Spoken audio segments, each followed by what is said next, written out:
Selamat berjumpa dalam Suara Pertobatan. Firman Tuhan hari ini disampaikan oleh Bapak Pendeta Remedi Trangin-Angin MD. Selamat mendengarkan.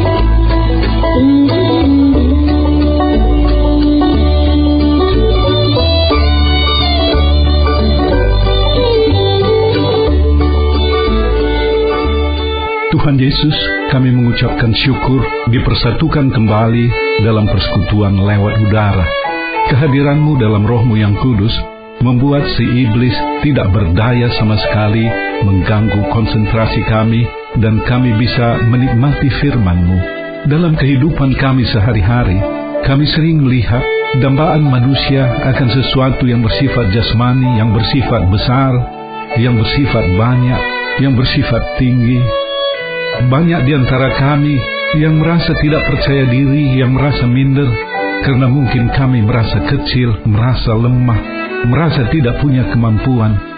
Berilah kami pencerahan pada hari ini, sehingga kami semua berani menatap, menjalani kehidupan ini, dan berani mengabarkan Injil. Berbicaralah, kami sudah siap mendengarkan. Terpujilah nama-Mu dari kekal sampai kekal. Haleluya, haleluya, amin.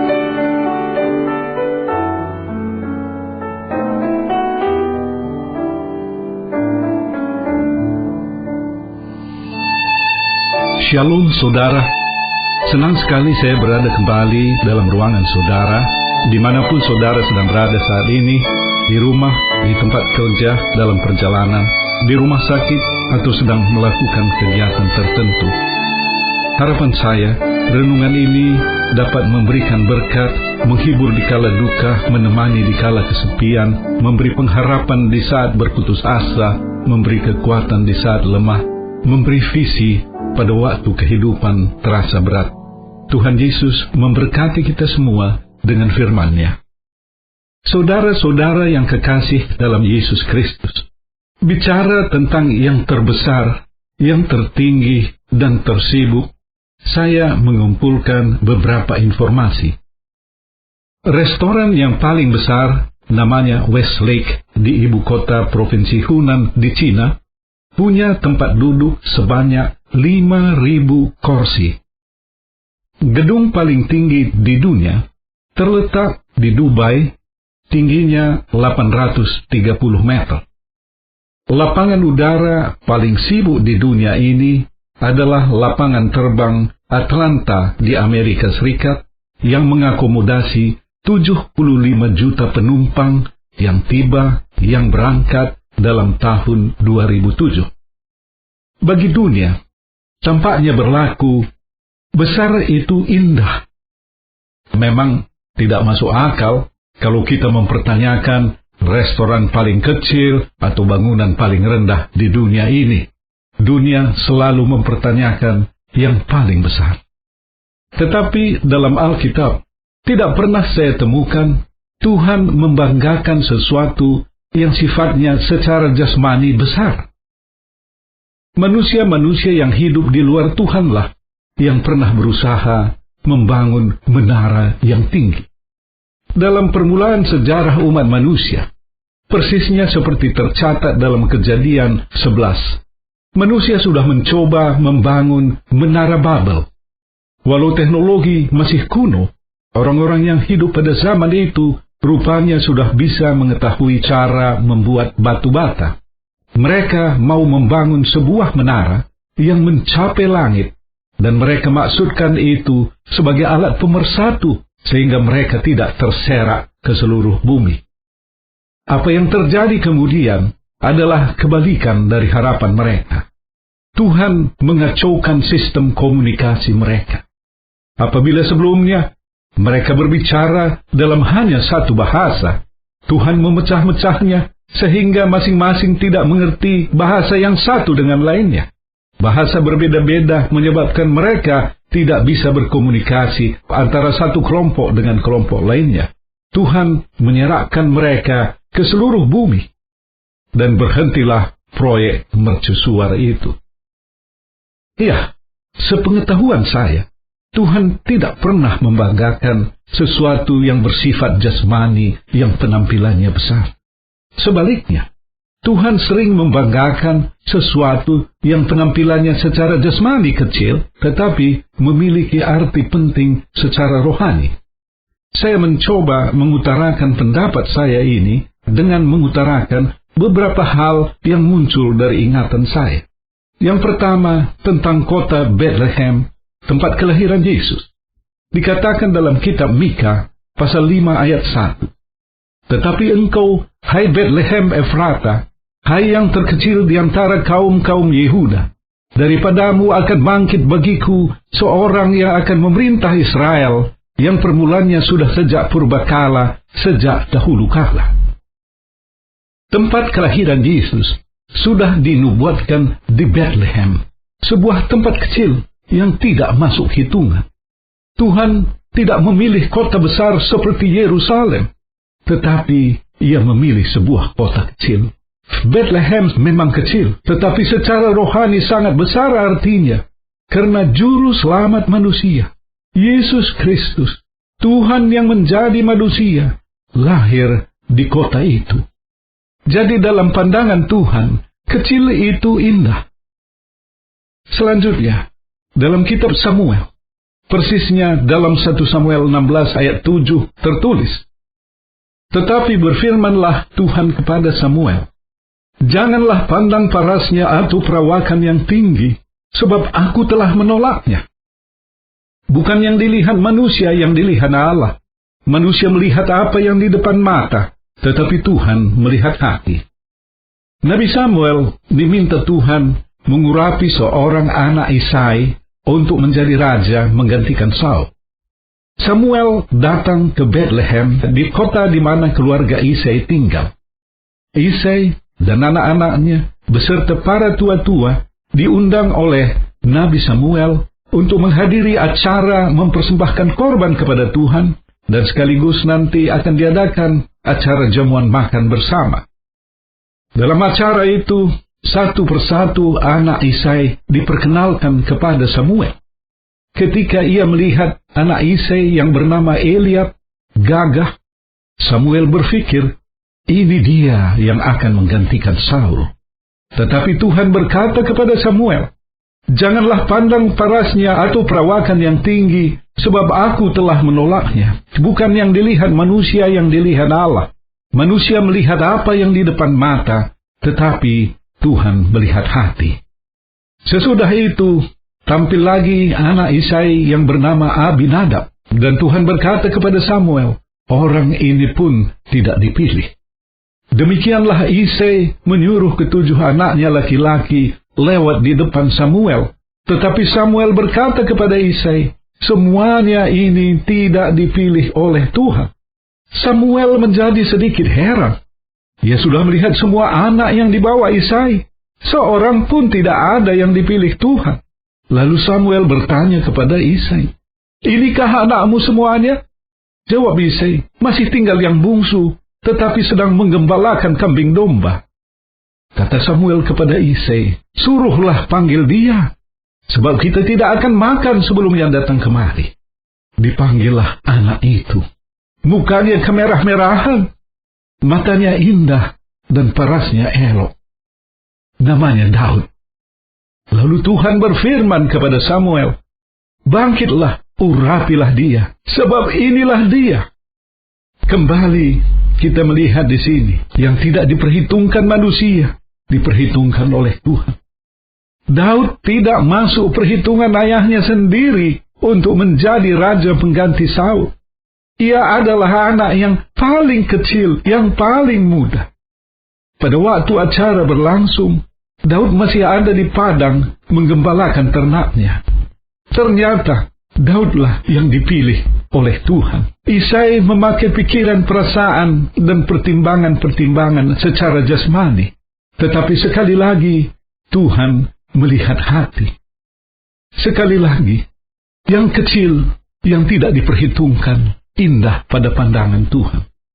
Apa rahasianya Daud dipilih oleh Tuhan? Daud punya hati bagi Tuhan.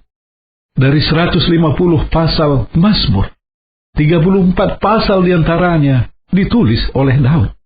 Hatinya penuh penyembahan dan pujian bagi Tuhan. ketika ia menggembala.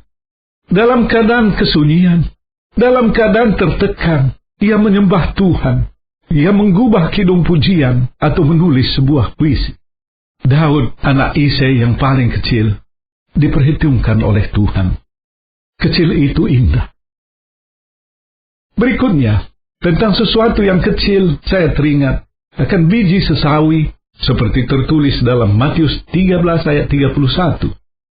Yesus membentangkan suatu perumpamaan lain lagi kepada mereka, katanya, hal kerajaan sorga itu seumpama biji sesawi yang diambil dan ditaburkan orang di ladangnya.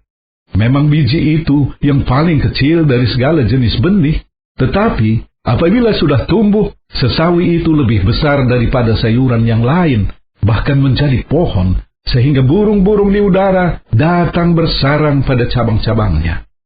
Kerajaan sorga, kerajaan Allah, diumpamakan seperti biji sesawi. Sangat kecil, diameternya kurang dari 1 milimeter. Jadi bagi seorang lanjut usia, susah untuk melihatnya. Tetapi, apabila ia bertumbuh dan menjadi besar, bisa mencapai tinggi sekitar 2,5 meter. Burung-burung pun bisa hinggap di cabang-cabang. Perumpamaan ini menggambarkan pelayanan yang dimulai oleh satu orang, yaitu Yesus sendiri. Ia memilih 12 orang muridnya, dan pelayanan itu bertambah dan semakin bertambah besar. Pelayanan itu dimulai dari Yerusalem, memasuki Yudea, Samaria, dan kemudian menyebar ke seluruh penjuru dunia.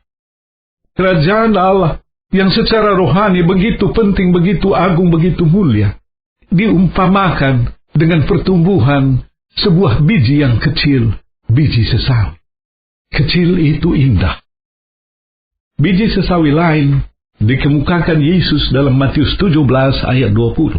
Sesungguhnya, sekiranya kamu mempunyai iman sebesar biji sesawi saja, kamu dapat berkata kepada gunung ini, pindah dari tempat ini ke sana, maka gunung ini akan pindah, dan takkan ada yang mustahil bagimu. Bagaimana kita membayangkan kuasa yang diberikan Tuhan pada seorang yang punya iman kecil, iman sebesar biji sesawi? Kalau iman sekecil itu bisa memindahkan gunung yang besar, bagaimana pula kalau seorang punya iman yang lebih besar? Katakanlah iman sebesar buah jeruk atau sebesar buah mangga. Betapa dahsyat, betapa luar biasa kuasa Tuhan dalam diri orang yang punya iman. Mana yang kita pilih sekarang? Punya banyak orang-orang berpengetahuan tinggi atau punya banyak orang yang beriman? Berdasarkan tuntunan firman Tuhan ini, saya berpendapat lebih baik punya banyak orang beriman, supaya kuasa Tuhan nyata dalam kehidupan keluarga, masyarakat, bangsa, dan negara kita. Tetapi kenyataan hidup tidak seperti ini. Hanya sedikit orang yang mau memperhatikan masalah-masalah rohani. Tetapi puji Tuhan, bagi kita semua dalam persekutuan suara pertobatan, kita memperhatikan masalah-masalah rohani. Mari kita meningkatkan kualitas kehidupan dalam iman. Mari kita berlatih untuk hidup melangkah dengan iman. Seperti Daud, imannya tidak ujuk-ujuk timbul pada waktu itu, sehingga ia bisa menghadapi seorang raksasa bernama Goliat. Tetapi imannya dilatih secara bertahap. Dalam menggembalakan kambing domba di padang, apabila datang singa dan beruang menerkam seekor domba, maka Daud akan mengejarnya, menghajarnya. Bahkan apabila singa atau beruang itu menyerangnya, Daud akan menghajar dan membunuhnya. Iman Daud sudah dilatih oleh Tuhan di padang penggembalaan, di tempat kerjanya, bukan dilatih di satu sekolah khusus atau di tempat lain. Demikian juga dengan kita. Latihan iman itu kita lakukan di tempat di mana kita berada, apakah di rumah atau di tempat pekerjaan kita. Pada waktu kita bertemu dengan masalah-masalah yang perlu diatasi dengan iman, pada waktu itu kita melangkah dengan iman yang kecil. Pada waktu Tuhan tolong kita, hal ini memberanikan kita untuk menghadapi masalah-masalah yang lebih besar, sehingga sama seperti Daud yang mengalahkan Goliat, kita juga bisa mengalahkan raksasa dalam kehidupan kita. Raksasa-raksasa itu boleh jadi terdapat dalam usaha pekerjaan, dalam kehidupan keluarga, dalam kesehatan, ataupun masalah-masalah lain yang kita hadapi. Berikutnya, saya baca lagi ayat firman yang lain dari 1 Korintus 1 ayat 27. 1 Korintus 1 ayat 27. Tetapi apa yang bodoh bagi dunia, dipilih Allah untuk memalukan orang-orang yang berhikmat. Dan apa yang lemah bagi dunia, dipilih Allah untuk memalukan apa yang kuat. Inilah yang terjadi ketika Yesus memilih ke-12 murid-muridnya yang pertama. Berbeda sekali cara Yesus memilih murid dengan cara perusahaan-perusahaan besar yang profesional sekarang ini dalam merekrut pegawai. Kalau perusahaan-perusahaan profesional membutuhkan tenaga kerja yang terampil, mereka pergi ke universitas terbaik, melakukan seleksi bagi lulusan-lulusan yang berprestasi. Yesus tidak mengunjungi kampus perguruan tinggi di Yerusalem, tetapi ia pergi menyelusuri daerah sekitar Danau Galilea dan memilih murid-murid dari golongan bawah, bukan yang berpendidikan. Ada yang nelayan, ada pula pemungut cukai. Mereka bukan orang terpandang. Murid-murid ini, kecuali Yudas Iskariot yang berkhianat, menjadi penginjil-penginjil yang gagah berani sesudah mendapat urapan Roh Kudus pada hari Pentakosta. Masyarakat keheran-heranan pada waktu itu. Mereka yang tidak berpendidikan, tetapi berbicara dengan penuh percaya diri, berbicara dengan penuh kuasa. Apa yang membuat hal itu terjadi? Kehadiran Roh Kudus dalam diri mereka membuat mereka berbeda dengan sebelumnya. Seorang yang sudah bertobat dan sudah dilahirkan kembali, memiliki hikmat yang tidak bisa diberikan dunia ini. Murid-murid yang tidak pernah mendapat pendidikan teologi mampu menjelaskan siapakah Yesus Kristus dengan baik. Kalau ada di antara kita yang masih minder untuk memberitahukan siapakah Yesus yang sebenarnya, saya tidak mengatakan pelajari Injil, walau itu perlu. Tetapi saya mengatakan, mintalah kekuatan dari Roh Kudus yang berdiam dalam diri kita masing-masing. Roh Kudus memberi kuasa bagi Petrus menyampaikan khotbah berapi-api di hari Pentakosta, sehingga sekitar 3.000 jiwa bertobat di dalam Yesus Kristus. Kuasa Roh Kudus yang sama dapat bekerja dalam diri saya dan saudara, sehingga kita bersama-sama menjadi penyalur berkat keselamatan. Baik, saudara-saudara yang dikasihi Yesus Kristus, saya sekarang berpindah ke ayat firman Tuhan berikutnya. Pada suatu hari, murid-murid Yesus bertengkar tentang siapakah yang terbesar di antara mereka. Yesus mengambil seorang anak kecil dan berkata dalam Lukas 9 ayat 48, "Barang siapa menyambut anak ini dalam namaku, ia menyambut aku. Dan barang siapa menyambut aku, ia menyambut dia yang mengutus aku. Karena yang terkecil di antara kamu sekalian, dialah yang terbesar." Kembali kita temukan, yang terkecil adalah yang terbesar. Kecil itu indah. Yang dijadikan Yesus sebagai model seorang yang terbesar adalah seorang anak kecil. Dalam Matius 8 ayat 3, Yesus berkata, "Aku berkata kepadamu, sesungguhnya jika kamu tidak bertobat dan menjadi seperti anak kecil ini, kamu tidak akan masuk ke dalam kerajaan sorga." Yang benar, yang indah, yang Tuhan senangi, ada pada sesuatu yang kecil, sesuatu yang bahkan sering luput dari perhatian kita. Tuhan mengajari murid-murid, mengajari kita semua untuk bersikap rendah hati. Dalam Lukas 22 ayat 26, Yesus berkata, "Yang terbesar di antara kamu, hendaklah menjadi sebagai yang paling muda dan pemimpin sebagai pelayan." Yang kecil, yang merendahkan diri, yang muda, tetapi mengambil posisi sebagai pelayan. Itulah yang Tuhan senangi. Kecil itu indah. Dalam kehidupan umat Kristiani masa kini, dalam zaman modern ini, muncul sejumlah gereja yang disebut sebagai mega church atau gereja mega yang sekali kebaktian dapat menampung ribuan atau puluhan ribu orang. Saya kira kita tidak boleh menganggap Kalau gereja itu besar, jemaatnya banyak, Tuhan Yesus tidak ada di sana. Tidak, sama sekali tidak demikian. Pada waktu Yesus memberi makanan kepada jemaat yang tekun mendengarkannya sampai malam hari, jumlahnya juga mencapai ribuan orang. Jemaat yang banyak jumlahnya bukan sesuatu yang asing dalam Alkitab. Bagi saya sendiri, yang menjadi ukuran bukan soal banyak atau sedikitnya jumlah jemaat dari suatu gereja, tetapi apakah pusat pemberitaan dari mimbar gereja itu adalah tentang Kristus. Kalau yang diberitakan dari atas mimbar bukan Kristus, tetapi hikmat dunia ini yang enak didengar, tidak punya kuasa menyentuh jiwa, tidak punya kuasa merubah dan membangun karakter kita. Saudara-saudara yang dikasihi Yesus Kristus, berbicara soal kecil itu indah. Memberi perhatian pada hal-hal kecil mengingatkan saya pada almarhum Steve Jobs, pendiri perusahaan Apple. Steve Jobs membawa penulis buku biografinya melihat rumah di mana Steve Jobs dibesarkan dan menunjukkan pagar dibuat sendiri almarhum ayahnya. Walau usia pagar itu sudah lebih 50 tahun, masih tampak kokoh. Kalau ayahnya mengecat pagar, ia tidak hanya memperhatikan bagian luar yang dilihat orang dari jalan, tetapi ia mengecat sama baiknya pada bagian dalam yang tidak dilihat orang lain. Ayahnya memperhatikan hal-hal yang kecil. Hal ini mempengaruhi Steve Jobs dalam merancang produknya. Perhatiannya pada hal-hal kecil itu membuat produk-produk Apple sangat kuat dan jarang rusak. Saya merasa kita orang tua perlu mendidik anak-anak kita suka memperhatikan hal-hal kecil, bukan hanya hal-hal yang bersifat umum, sehingga pada waktu mereka dewasa, mereka mengerjakan pekerjaan dengan kualitas tinggi.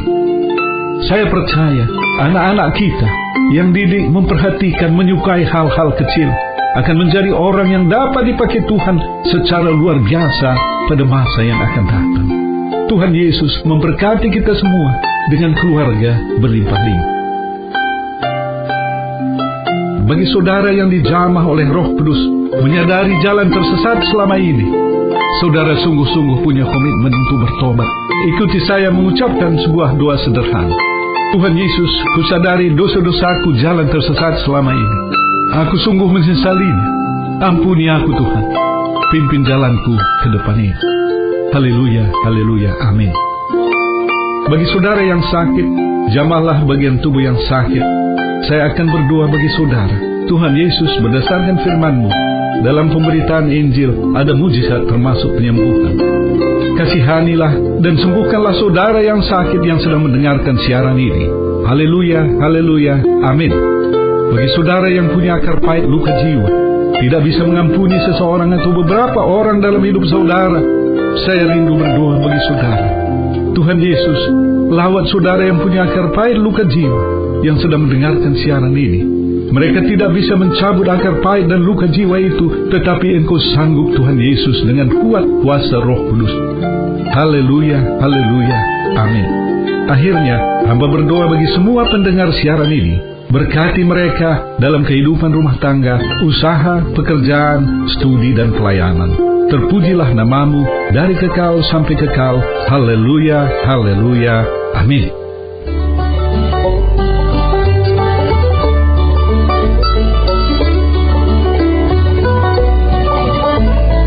Kita sudah mendengarkan firman Tuhan yang disampaikan oleh Bapak Pendeta Remedi Trangin Angin MD. Pendengar dapat mengirimkan pokok-pokok doa kepada Suara Pertobatan, alamat email suarapertobatan@gmail.com, suarapertobatan@gmail.com, SMS atau telepon di pesawat 021 7005 8400, 021 7005 8400. Sampai jumpa pekan depan pada hari dan jam yang sama. Tuhan Yesus memberkati.